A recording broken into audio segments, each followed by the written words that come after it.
Hey, welcome to Next Level. This is where you get to catch up with our messages, but also where we get to take it a little deeper on the things that we are talking about as a church. And right now we're in a series called This Is Us.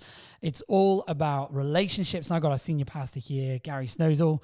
G, welcome. It's good to have you. Hello, David. Come on. How's the Welsh? How's the Welsh? Well, come on. Six Nations is on I know, here. that's what I'm thinking, Dave. Very exciting for us. Wales, England this weekend. Come on. Come on. Depending on whether you when you're listening to this, it's either glory for Wales, disappointment for England. Because that's what's going to happen. Come isn't on, it? England. Wales are going to win. Anyway, G, I just want us to just have a bit of time to talk a little bit about this series. Yeah, great. So why this next series, particularly, what's your heart behind it, and why now? Why is it kind of important to be talking about this stuff right now? Yeah, I think relationships for every one of us, you cannot invest too much in relationships. Mm-hmm. It's what life is all about. It doesn't matter what perhaps you go out and do and what you try and obtain, but relationships is what lasts forever. And I think to build into them, it's an ongoing thing. Mm-hmm. You become skillful at building relationships. And sadly, there are a lot of people live in dysfunctional relationship. And so the church should have something to say about that. That's why we were so passionate about doing this series. This is us. And there's so many elements of that because we're all in different stages. It relates in so many different ways, whether we're single, married, young, old. We all relate together. And obviously the biggest thing is the church should be the best example of that. Come on. What are successful relationships? It's worth investing in. So that's why we've just been looking at scripture and looking at those truths of how we can build great relationships together. Come on. And obviously, we're in February 2021 right now. Unbelievable. This has been a crazy year, hasn't it? We kept saying it. This, like last year, was like, this has been a crazy 6 months. Now we're coming up to the year anniversary. Obviously, this has been a key time globally for relationships as well, hasn't it? Absolutely. Just kind of off the cuff here, what are some of the things that you've seen about, what has this season exposed about our relationships? I think it exposes the foundations and the values because when we're all busy with our lives, our normal, regular lives, and we're sort of perhaps out working away from home, so many people just through work in itself, having to work from home, do homeschooling. Oh, that's been another level. Sometimes we can avoid some of the issues or some of the weaknesses. We can cover them over like a charade. And I think what this has done is it's exposed and it's put the spotlight on where some of those deficiencies are, where those dysfunctions are. Because when all of the other stuff is stripped away, you're stripped right back to relationships. That is essentially all that we have. That's the most valuable thing. So I think that's what this season has done, is exposed things, highlighted things. And I think it's important to say as well that we shouldn't get condemned about that, because we could easily sort of feel really like we haven't done very well. But it's huge pressure, it's an unusual situation that we've never been through before. But I think the important thing is that we actually confront it and look at it within ourselves and say, do you know what? There's some holes there that need fixing. Maybe there's some areas in the family we need to build. And I'm hoping that this series, again, will help us look in a constructive way and maybe some keys of, look, how can we make some changes so when we come out of these things, we don't go back to what it was, but we have a richer foundation. What are you doing in your relationships to ensure that change? Like, how do you do that? Do you write the stuff down that you observe? Do you and Heather have particular time that you set aside to talk about it? How do you actually do that? Because there's going to be some people hearing you say that, it's like, yeah, I want that. I don't want to just go back to normal. How? Like, what do you do within yourself, your relationship with Heather, to ensure those kind of transformational seasons, you take hold of them? Yeah, one of the things that I've always try to do is daily. So it's not just listening to a preach on a Sunday, online church, or listen to a podcast or whatever. It is actually daily. I'm always evaluating and looking at what I can learn or grow myself in. And that might be through a conversation with Heather. It might be, I don't know, a little bit of friction at home, or something's happening or lacking. I try and evaluate it from this place. And you might remember in week 1, I talked about our responsibility is to become, to change, to not think that's the way I am and I'm not going to change. It's actually, look, I want to change. I want to become the best version of myself for others and for those I love.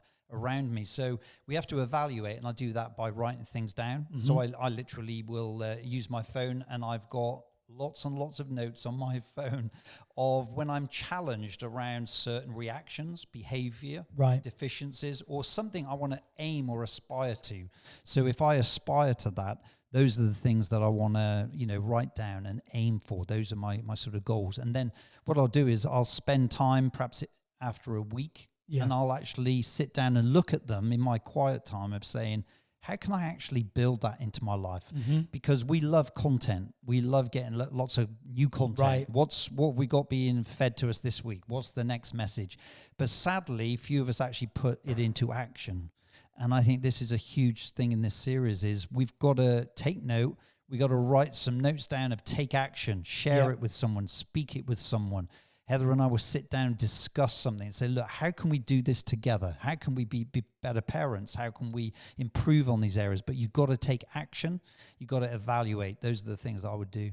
It's so good. I think what you're saying about assessing and then speaking it out and becoming accountable is so key. We're going to dig into that a little bit because in week 2, you talked about particularly friendships and, the fact that the people that are in our circle, the people we do life with, they shape us and they change us and they mold us, often for the good or for the bad. And I'm realizing some of my friendships are unhealthy. What would you say to somebody? How would you encourage somebody to transition out of an unhealthy friendship? It's like they've got to leave that friendship. What would you say to that kind of person? Yeah, one of the first things is you've got to resolve yourself to stop being a people pleaser. Because so many of us want to keep people happy, right? Especially if they're friends that we've had a journey with them and we've spent time with them, and it's very hard then to begin to change that relationship. Maybe you're not going to see them as often. Maybe you, go and hang out regularly, but you're going to change that dynamic because it's not healthy and you're not making room for the healthy relationships that you need in your life. And I think you've got to get rid of that sort of people approval that so many of us search for. We want to keep friends. We want to be popular. We want, especially if it's in a group and there's a few, because sometimes if you've got 3 or 4 and you're a little bit of a clique of a group, you don't want to be the one that's, how come they're not hanging out as much? But I'm saying it's essential. If you recognize through the smoke detector, some of us have those at home where, if there's, a fire on the cooker or something, the alarm goes off. We need the discernment that there is smoke and that unhealthy secondhand smoke. If it's like convicted you through this message, you have to take action.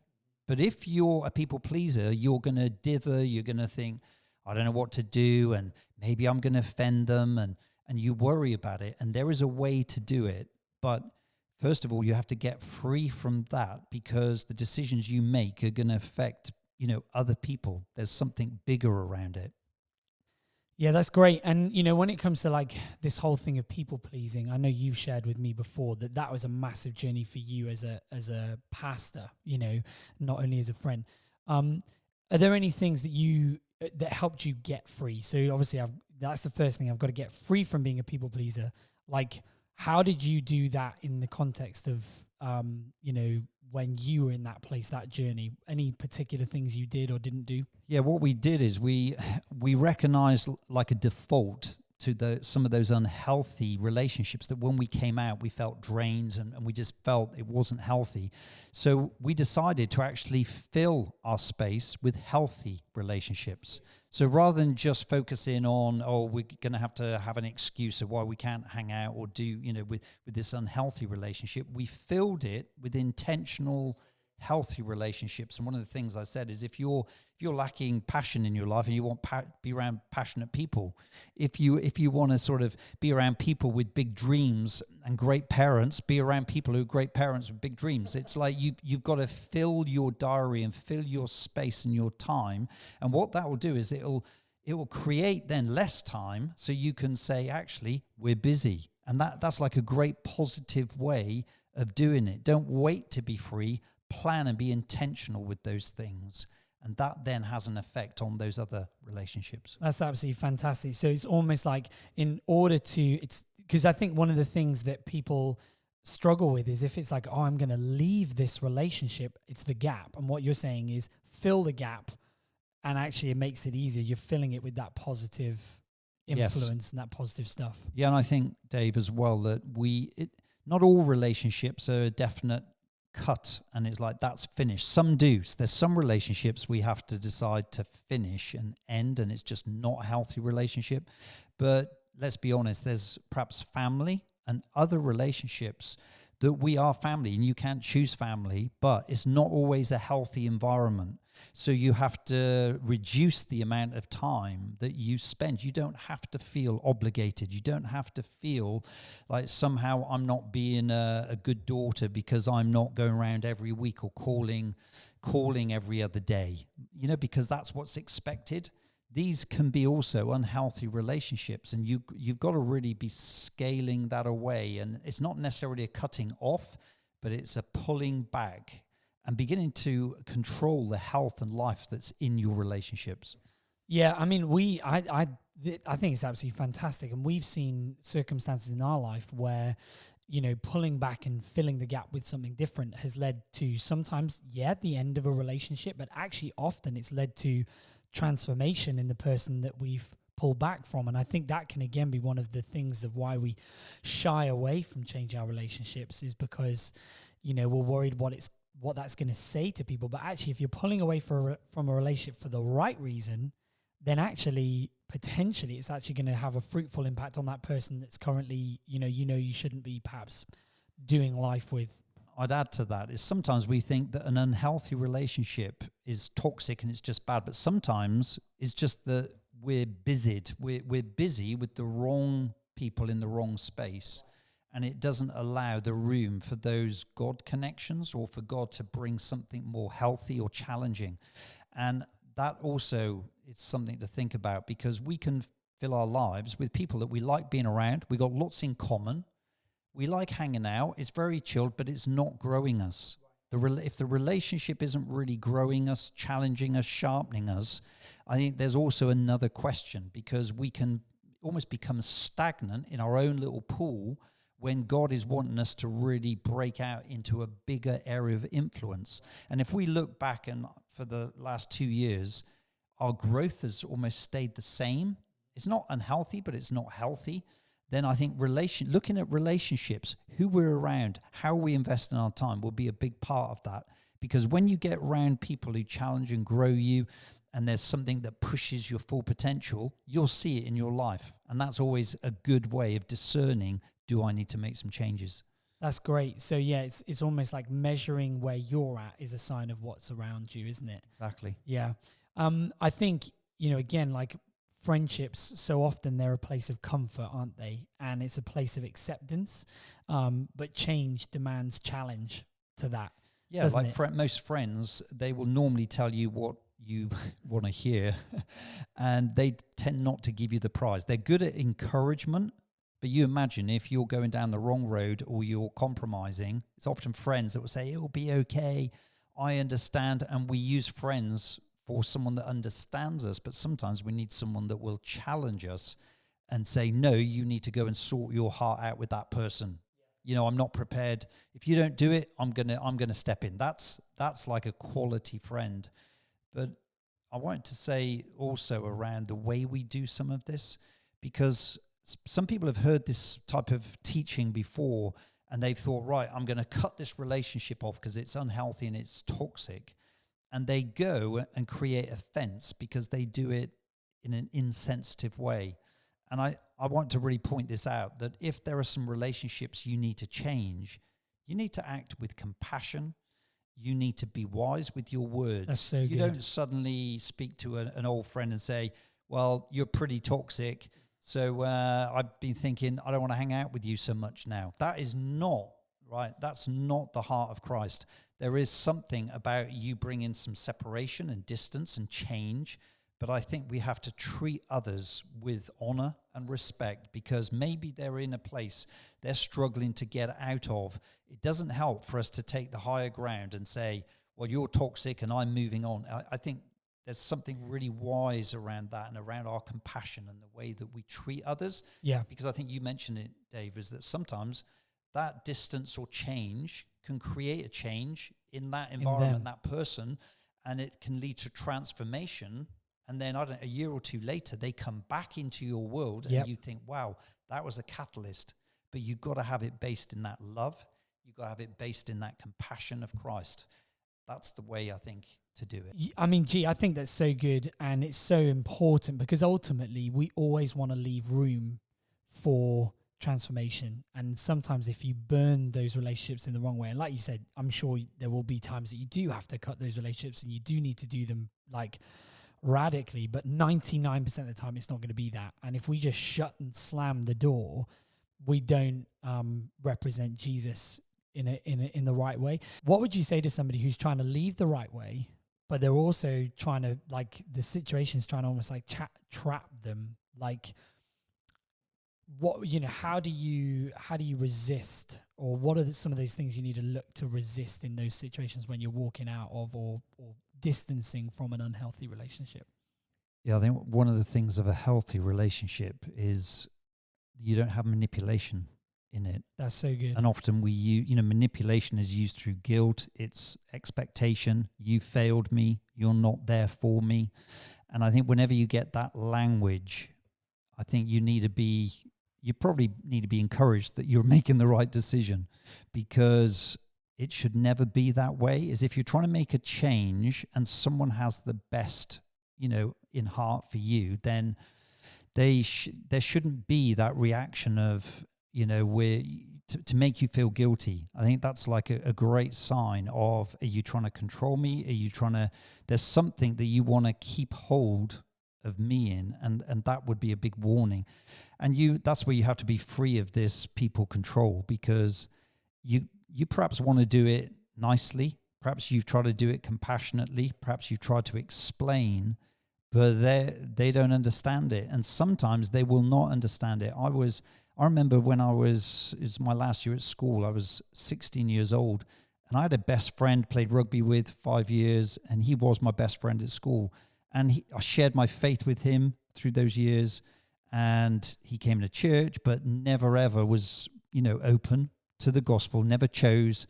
But he also brought me as a friend into some situations socially, only on a few occasions, but where my standards slipped, and I regretted that whole thing. Yeah. And I was challenged that I'd given really 5 years of speaking to him, when I just felt God saying, you're going to have to finish that relationship, because as we were getting older, he wanted me to go to more and more things where there was compromise and drink involved and other things. So I came to a point where I said, look, I want to talk to you. And at 16, I said to him, I said, I need to explain this about my faith, about my calling, about what God, has called me to do. It's a different standard to yours.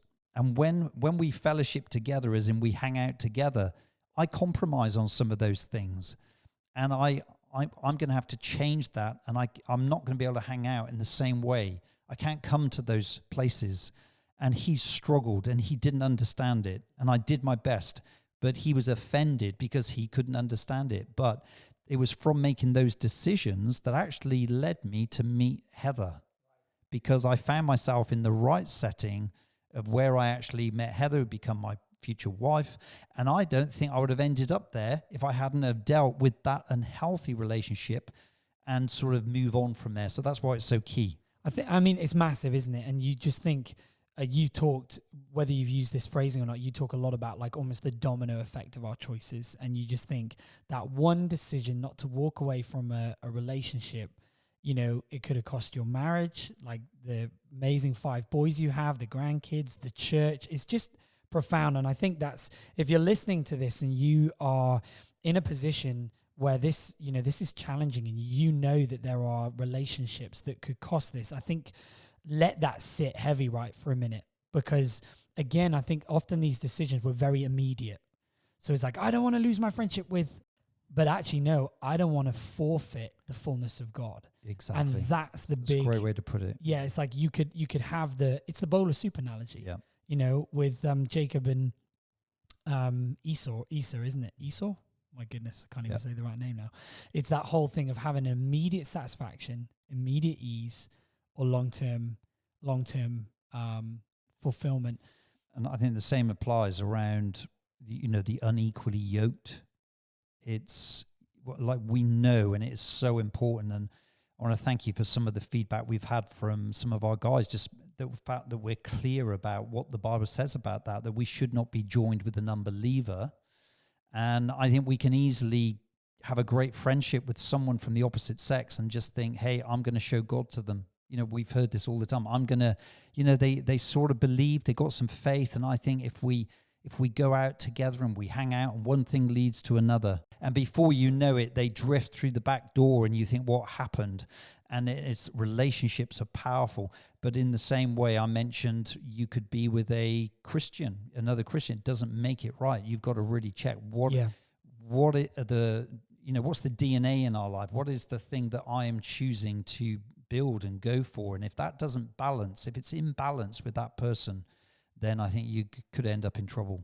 Yeah, and I mean, it's something we're praying about right now as a DLT, isn't it? We're praying for this year to be a year of new people coming in, new relationships, because we want to see people, meeting that God-designed person, but not in a compromised way. I also want to press this point home around our singles. In Freedom Church, I hope every single feels valued. Yeah, come on. We don't see up till being married, you're really on the sidelines and, come and help and you can serve and do stuff. No, because some people may not get married. Some people may choose to be single. Yep. There's no less value. 100%. And I want to say that we appreciate our singles so much. We have fire starters who are single. Yep. As well as Jordan, who's pastoring, and also Floron in Rwanda. We have singles, and your life is not on hold. Come on, because you're waiting for the partner to come along. God, use the time of being single. Use it to do everything you need to do. Get ready if you need to get ready. But we love our singles, we are believing for some great relationships this year. Amen, amen. Well, G, thank you so much for joining us. We're going to do this again through this series and in the upcoming series where we're just going to take these things a little bit deeper. So what are you going to do with this? Take a step today. Don't leave it to tomorrow. And we're praying for you as you do that.